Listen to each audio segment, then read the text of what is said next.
Assalamualaikum warahmatullahi wabarakatuh. Waalaikumsalam warahmatullahi wabarakatuh. Bismillahirrahmanirrahim. Bismillahirrahmanirrahim. Jamaah yang dirahmati Allah, kita mau mengutip dari Daikun Syafii Ibrahim rahimahullah ta'ala. Kata Syafii Ibrahim, sa'altu sab'ami ati alimin ngan khobsati asya fakulu ma'jabu bijabin wahidin. Kata Syafii Ibrahim, aku bertanya sekitar 700 kiai dari 5 hal kesemuaan. Dari 700 kiai menjawab satu jawaban yang sama. Saya bertanya begini, manil akil, man iku sopo al akilu kang duwe akal. Walu ulama kabeh 700 menjawab al akilu man lam yuhibbid dunya, yaiku wong sing ora seneng dunya, niku diarani al akil. Siapa orang yang akil itu? Siapa orang yang berakal? Orang yang berakal, kata 700 ulama tadi menjawab, man lam yuhib ad-dunya. Orang yang berakal itu adalah orang yang tidak cinta dunia.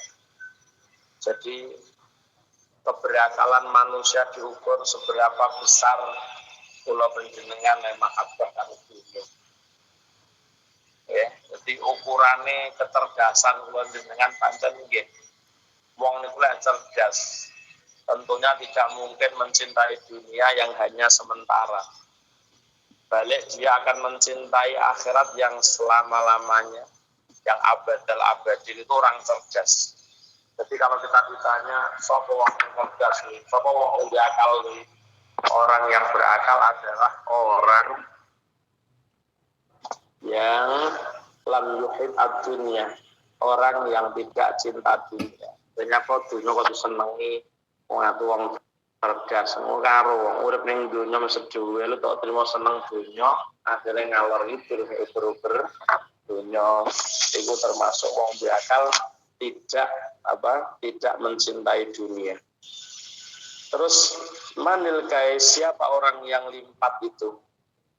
Siapa orang yang limpat? Orang yang limpat, qalu 700 ulama menjawab, man lam taghurrahu dunya, yaitu orang yang tidak terbujuk dengan kebiaring dunya, wong sing ora kebujuk karo indah dunya, ora kebujuk karo gumleb biaring dunya. Iku darani al-kais. Orang yang limpat adalah orang yang dunia tidak mampu membujuknya. Jadi wong limpat itu wong sing dunya wae ra sempat bujuk ning gone dhewe. Hanya apa lho dunya kok bujuk wong dunya iki makhluk Gusti Allah. Ya. Makanya sering kula matur panjenengan, inilah orang-orang yang dianggap limpat, yaitu orang yang tidak terbujuk dengan dunia. Itulah wong goblok itu gampang terbujuk. Nek wong pinter mboten gampang terbujuk, soalnya wong pinter gak gampang gumun. Lah wong sing gampang gumun niku biasane wong bodoh-bodoh. Lah mulane kalau ditanya dari 700 ulama tadi ditanya, siapa orang yang paling cerdas? Siapa orang yang paling limpat? Jawabannya adalah orang yang tidak terbujuk oleh gumebiaring dunya. Itu wong limpat. Lah wong dedel ya terbujuk karo gumebiaring dunya. Mulane sering kula matur bahwa wa halawatud dunya li jahiliha wa muraratud dunya liman aqala. Dunia itu akan terasa manis bagi orang yang tidak mengerti tentang hakikatnya dunia. Dunia kuwi terasa manis bagi orang-orang bodoh yang tidak mengerti akan hakikatnya dunia kaya apa. Tapi orang yang ngerti akan hakikat dunia, tidak mungkin dia akan menganggap dunia itu terasa manis. Wa halawatud dunya li jahiliha wa muraratud dunya liman aqalla. Dunia akan terasa pahit bagi orang-orang yang bodoh. Dunia akan terasa manis bagi orang-orang yang tidak mengerti hakikatnya dunia. Jadi orang yang bodoh itu orang yang tidak mengerti tentang hakikatnya dunia. Wa muraratud dunya liman aqala. Balik dunia akan terasa pahit bagi orang-orang yang berakal, orang-orang yang cerdas, orang-orang yang limpat. Ya, niku mulane dunia kok saya bujuk kula sampeyan lho. Dunia iku lho padha makhluk Gusti Allah. Padha-padha makhluk ya Allah neng kok sempat bujuk teng kula panjenengan. Dadi kula sampeyan darani wong bodho nek urip niki sampai terbujuk karo gumlebiaring dunia. Yang pertanyaan ketiga dia tanya begini, manil ghina? Siapa orang yang kaya itu? Qalu 700 ulama menjawab alladzi yarda bima qasamallahu lahu. Orang kaya adalah orang yang selalu ridho atas apa yang diberikan Allah kepadanya. Wong kuwi atine gampang ridho, mboten gampang susah. Dewingi kula wis sering matur ning panjenengan bahwa bagaimana Pak Ustadz untuk memotivasi agar kula panjenengan iso ridho karo Allah. Kados napa carane kersane kula panjenengan saged ridho dhateng napa sing dipun tentokaken Allah. Maka sering saya sampaikan dan tak ulangi kembali bahwa untuk kita bisa ridho dhateng ketentuan Allah yang ditempuh untuk pertama kali adalah berhusnudzonlah kepada Allah Subhanahu wa taala. Berprasangka baiklah kamu kepada Allah. Ketika orang sudah berprasangka baik dengan Allah, maka dia akan selalu meyakini bahwa apapun yang telah diberikan Allah kepada dirinya, pasti itulah yang terbaik untuknya. Ya, jadi gak ono gak ridho. Wong niku wis husnudzon dateng Allah, dia akan selalu menganggap apapun yang diberikan Allah kepadanya pasti itu yang terbaik. Goro-goro didasari napa? Didasari husnudzon kalih Allah. Ya, ditanya, tahukah kamu orang yang kaya siapa? Orang yang kaya adalah orang yang ridho dengan ketentuan Allah Subhanahu wa ta'ala. Maka tak jelasno bagaimana motivasi kersane kula nyen ridho karo Allah. Ini ku satu, husnudzonlah kepada Allah. Sehingga orang-orang yang husnudzon kepada ketentuan Allah pasti dia akan selalu meyakini bahwa apapun yang diberikan Allah kepadanya pasti itulah yang terbaik. Apa wae Bu? Walaupun toh menurut kula panjenengan itu yang menyakitkan. Walaupun toh itu menurut kula panjenengan sesuatu yang sangat-sangat menyakitkan. Tapi yakinlah bahwa itulah yang terbaik untuk kula panjenengan.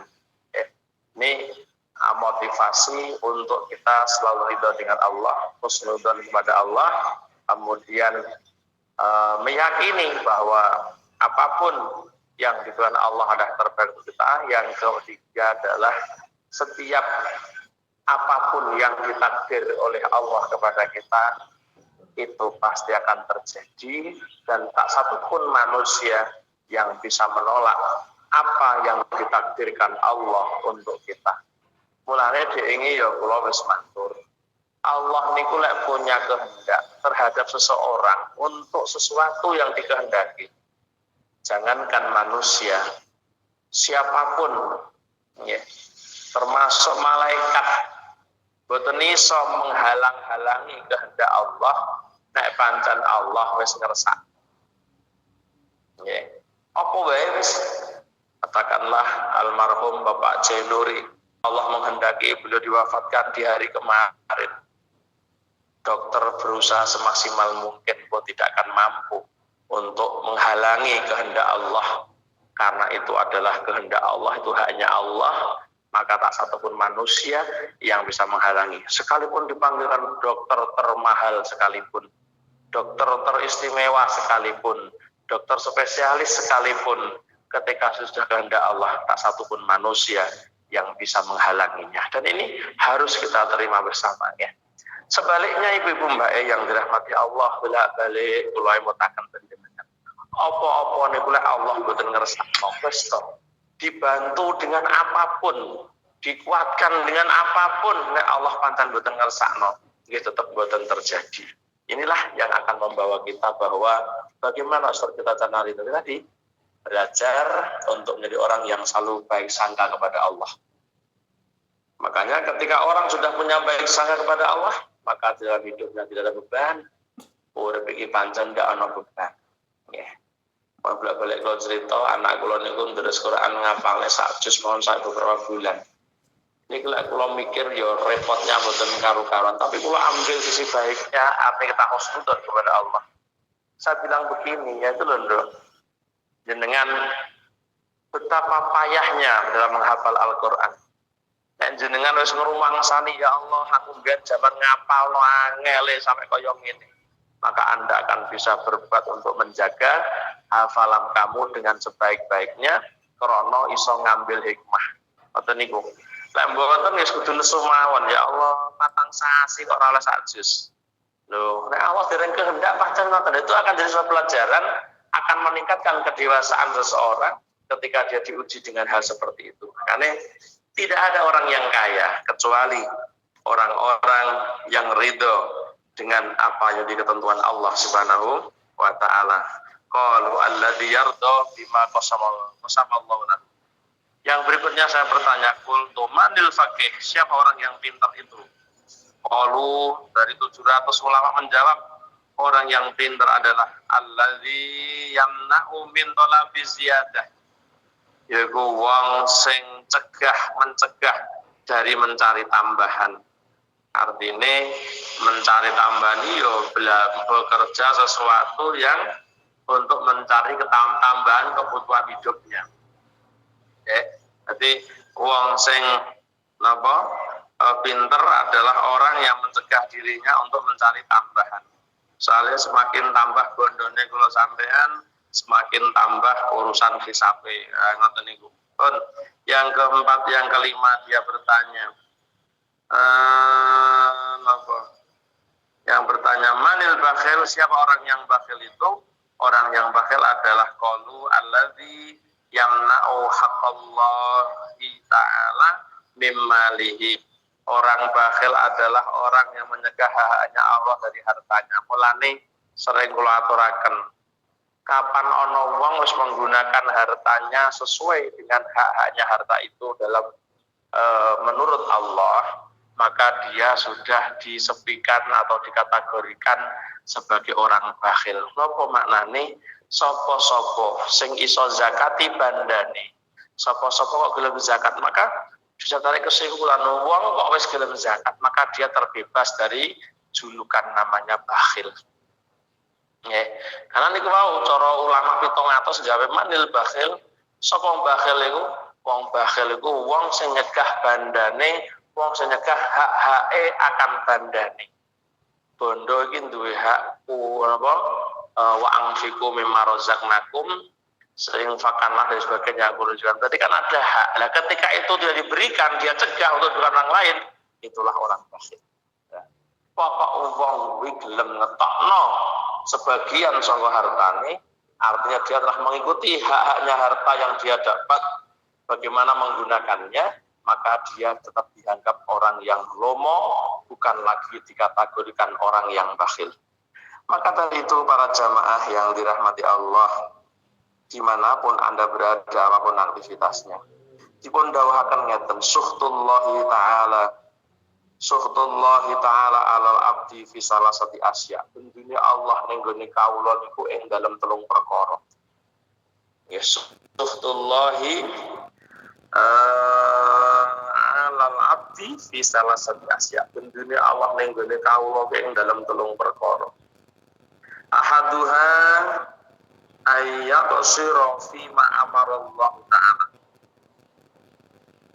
Ayyaqsira fi ma amarallahu ta'ala.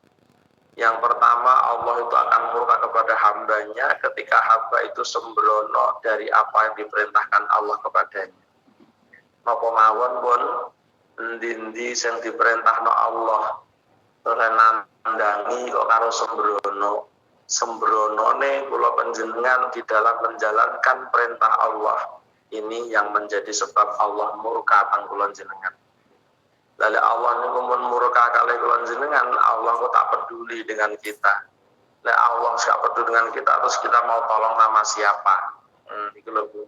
Mulane ngelakoni apa sing diperintahno Allah itu juga menjadi hal yang harus kita fasih kita utamakan. Melawan hal kewajiban Allah adalah sesuatu yang harus kita haruskan sehingga kita tidak akan menjadi orang yang dimurka oleh Allah Subhanahu wa taala. Gak penak wong urip dimurka tonggo. Napa mulih sing murka Gusti Allah ya jelas luwih lara neh. Nek Allah murka karo jenengan murka karo tonggo ora petek urusi alah kok urusi sak karep.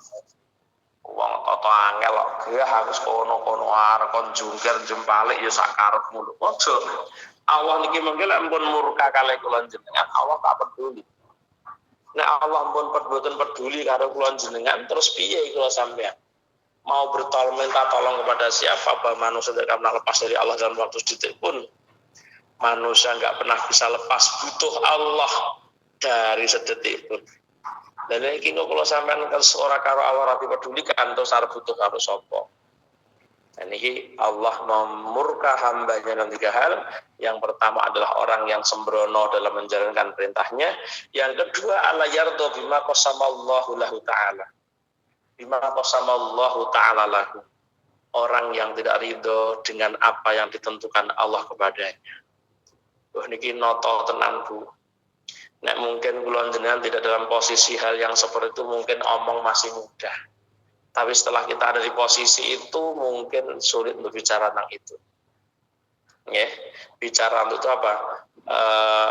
Orang yang dikatakan dimurka Allah itu adalah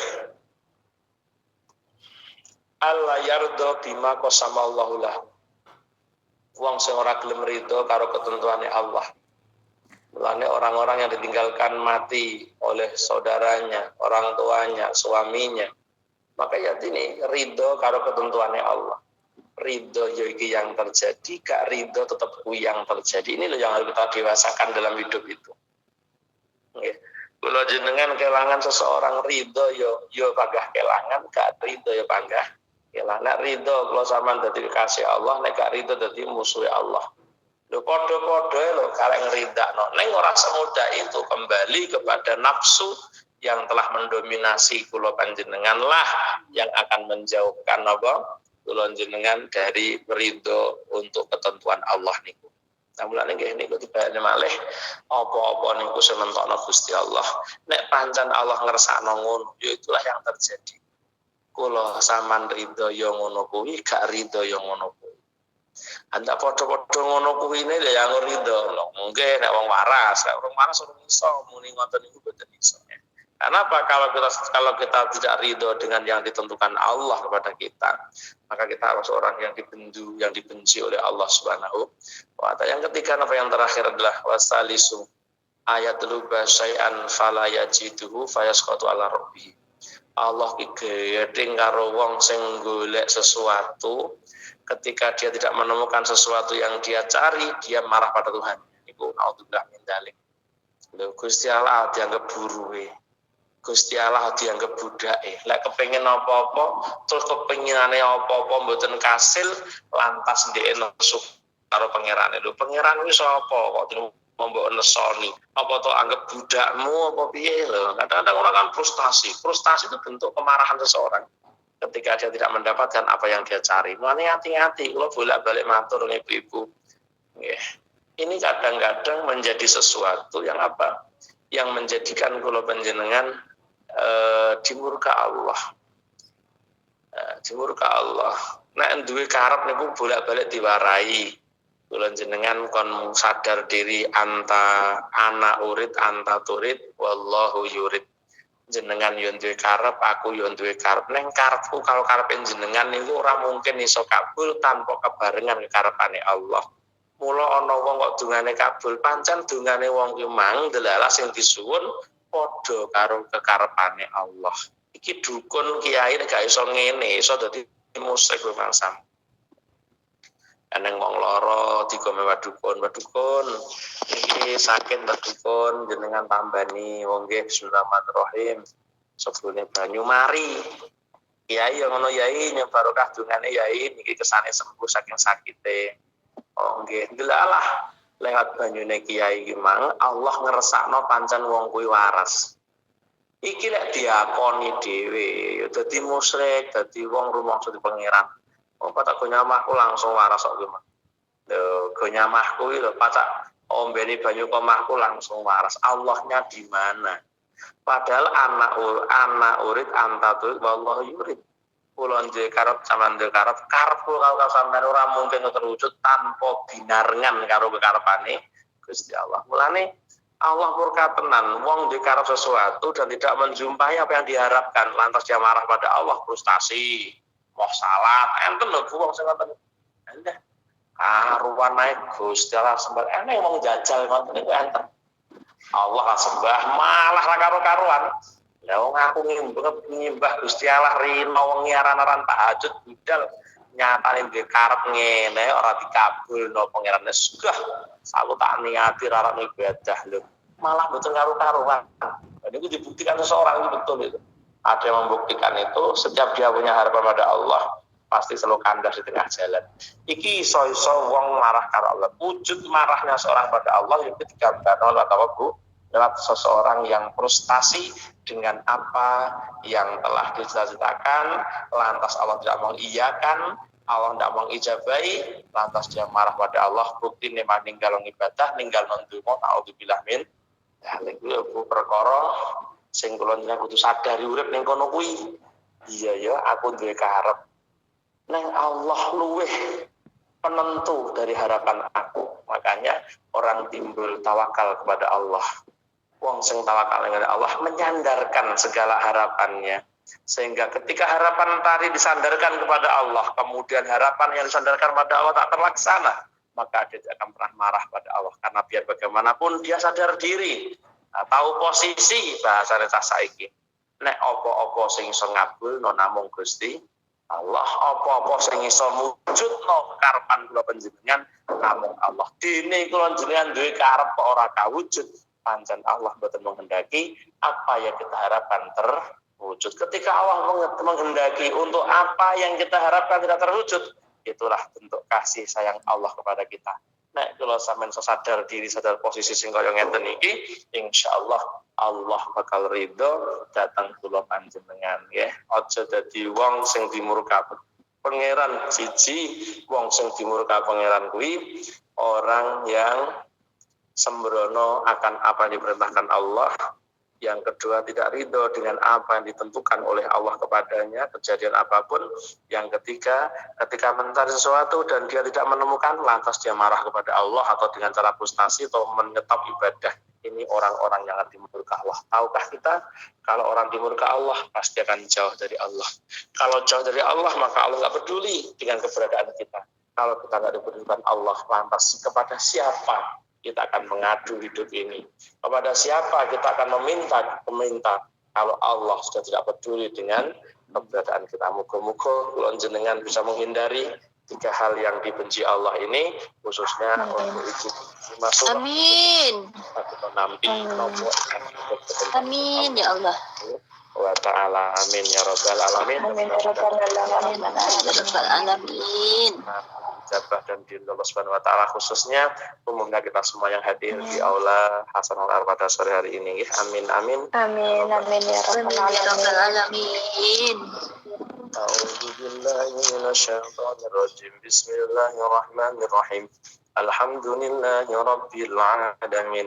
Arrahmanir rahim. مالك يوم الدين إياك نعبد وإياك نستعين اهدنا الصراط المستقيم صراط الذين أنعمت عليهم غير المغضوب عليهم ولا الضالين آمين اللهم صل وسلم على سيدنا محمد والحمد لله رب العالمين حمدا Amin. mazidah ya rabbal Amin ya Allah. wajhikal karim wa azim sultan Allah. Amin. Ya Allah, ma'arrahmani abdanina wassalamati wal afiyati fi dinina wa dunyana wa kun lana sahiban fi safarina wa khalifatan fi ahlina. Allahumma inna nas'aluka ya Allah imanan daima wa qalban khashi'an wa lisanan dzakira wa badanan alal bala'i sabira wa waladan salihai ya Allah, waladan salihai ya Allah, wa salihatan wa ilman nafi'a wa amalan maqbula wa rizqan halalan thayyiban mubarakan. Amin. Amin. Rabbana atina fid dunya hasanah wa fil akhirati hasanah wa qina adzabannar. Subhana rabbika rabbil izzati amma yasifun wa salamun alal mursalin walhamdulillahi rabbil alamin. Amin. Kan kirang langkung nuwun pangapunten wa akhiran wallahu muwaffiq ila aqwamit thoriq wa lakum minkum. Assalamualaikum warahmatullahi wabarakatuh. Waalaikumsalam warahmatullahi wabarakatuh.